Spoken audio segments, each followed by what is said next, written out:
the big with a starring 30 role in the films? movie The Hunger Games.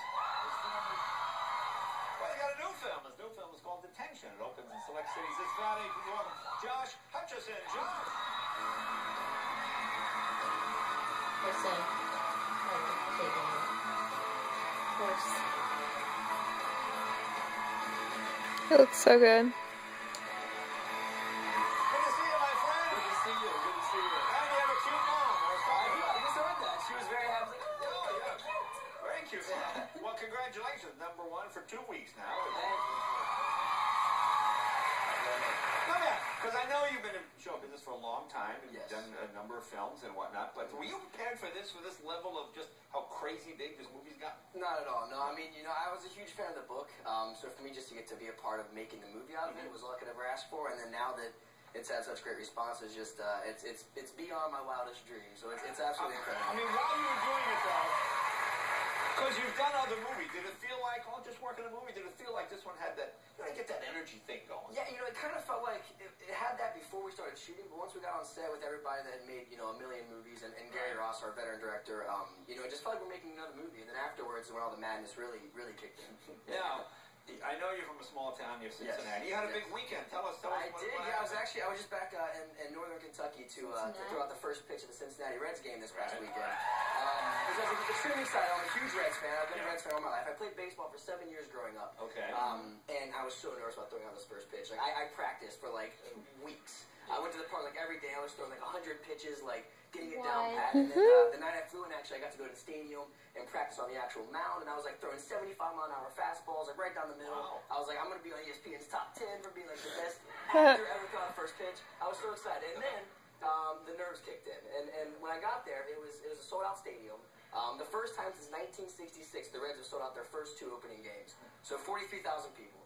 And then I found out 20 seconds before I'm throwing the pitch that it was my favorite player on the team, Brandon Phillips, that's going to be catching the ball. So nerves just like, oh my God, okay. Just get it across the plate, the plate. I step up, I'm there, I do like a whole lineup, I look, nod, yes, check the base, and pitch into the dirt, bounced it, I fell to my knees. You didn't even make it to the plate? No, I didn't. It was so embarrassing. I had a lot of embarrassing moments in my life. That was the most embarrassed I have been ever.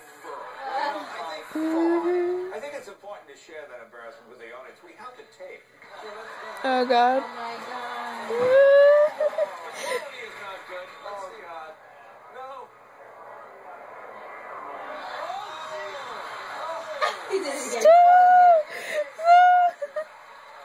He's so embarrassed. Stop. It's terrible. Whatever I gotta say. Jay, I'm an athlete. I'm a better athlete than that, I promise you. Oh my God, stop. I'm not an athlete, and that really sucked. It was horrible. It was a How do you practice for 75-mile-an-hour? That's very good. It is extremely good. I'm very talented in throwing a baseball, except for when I have to do it in front of a lot of people. Except for when I can't do it at all. Wow. It was horrifying. Wow. Oh boy. Maybe they'll ask you back next year. Probably not. Baseball, I wouldn't if I were them. I know that. Now, tell us about you. See, I grew up in a small town. Tell me about Union, Kentucky. I kind of know that area, but I don't know where Union is. It's like about 20, 25 minutes south of Cincinnati, Ohio. Like a suburb of Cincinnati, more or less. Okay, so how does that work? I don't imagine that as a hotbed of acting community. I don't think. I know De Niro's not from there, right? I know De Niro's not from there. No, it's funny. Nobody in my family was ever an actor. Nobody in my family has ever been a part of the business in any way, shape, or form. But I just liked performing and playing characters and pretending I was other people, I guess. And when I was 9 years old, I actually got out a phone book myself and called up an agency and told them I wanted to be an actor. An agent in Kentucky? An agent in like Cincinnati, yeah. So what do you say? Hi, I'm 9 and I want... More or less exactly. And they were like, well, we need to speak to some adults. Right. And at that point, my parents were like, I guess we have to help him with this, or else he's going to run away from home and become an actor. See, every 9-year-old in America is now going to be calling an agent. Exactly. Go for it.